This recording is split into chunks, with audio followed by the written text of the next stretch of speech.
حضرت مولانا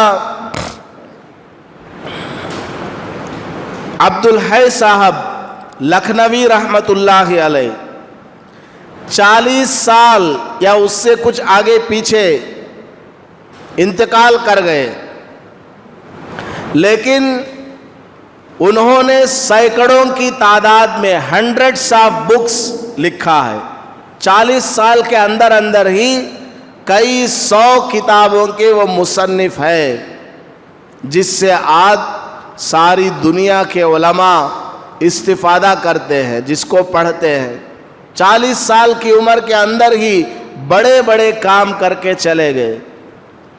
ان کی ایک لائبریری تھی، 3 دروازے اس کے، ہر دروازے کے باہر چپل رکھا ہوا ہوتا تھا۔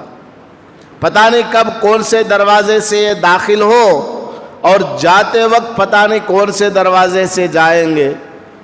اگر ایک ہی دروازے کے پاس چپل ہو اور یہ لائبریری میں پڑھتے پڑھتے اس دروازے کے قریب پہنچ گئے، اب باہر جانے کے لیے چپل پہننے کے لیے اندر اتنا دور چلنا نہ پڑے، کیونکہ اتنا دور چلیں گے تو ٹائم ویسٹ ہو جائے گا۔ ایک ایک منٹ کی وہ حفاظت کرتے تھے، ایک ایک منٹ کی۔ حضرت مولانا جلال الدین سیوطی رحمۃ اللہ علیہ بہت بڑے علامہ، 1000 سے زیادہ انہوں نے کتابیں لکھی، 1000 سے بھی زیادہ۔ ہر ایک فن میں، ہر ایک فیلڈ میں انہوں نے کتاب لکھی ہے، 1000 سے بھی زیادہ۔ اور 40 سال کی عمر کے اندر اندر ہی یہ سارے کام انہوں نے نمٹا دیا ہے، اور 40 سال کے بعد عبادات میں مصروف ہو گئے، یعنی زیادہ مجاہدہ، ریاضت، زہد اس میں لگ گئے۔ حضرت مولانا اشرف علی تھانوی رحمۃ اللہ علیہ نے اپنی زندگی میں 1500 سے بھی زیادہ کتابیں لکھی ہیں، اردو کی، عربی کی، جسے آج کل کے علماء کرام پڑھ کر کے استفادہ کرتے ہیں۔ 1500 کتابیں، روزانہ لکھنا پڑھنا، کوئی وقت ضائع نہیں ہونے دیتے تھے۔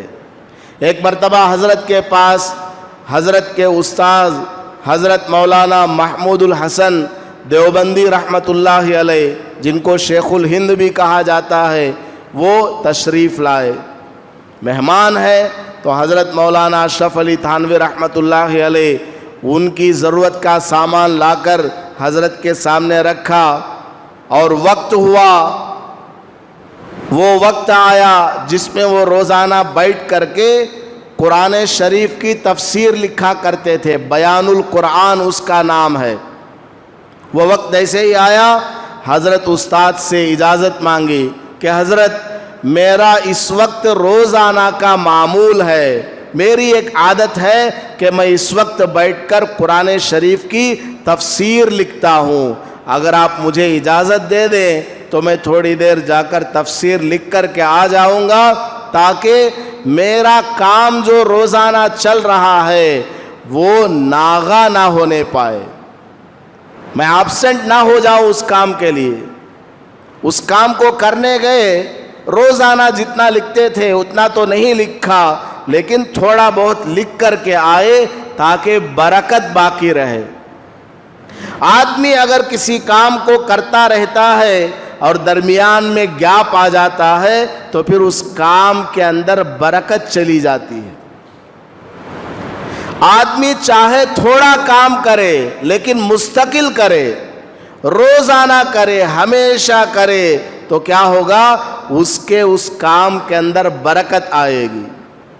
آدمی آج جوش آ گیا، جمعہ کا دن ہے، 50 رکعت نفل نماز پڑھ لیا، قرآن شریف کی تلاوت بہت زیادہ کر لیا اور تھک گیا، سو گیا، کل فجر میں بھی غائب، کل کوئی قرآن شریف کی تلاوت نہیں، کوئی ذکر نہیں۔ یہ اللہ کو پسند نہیں ہے۔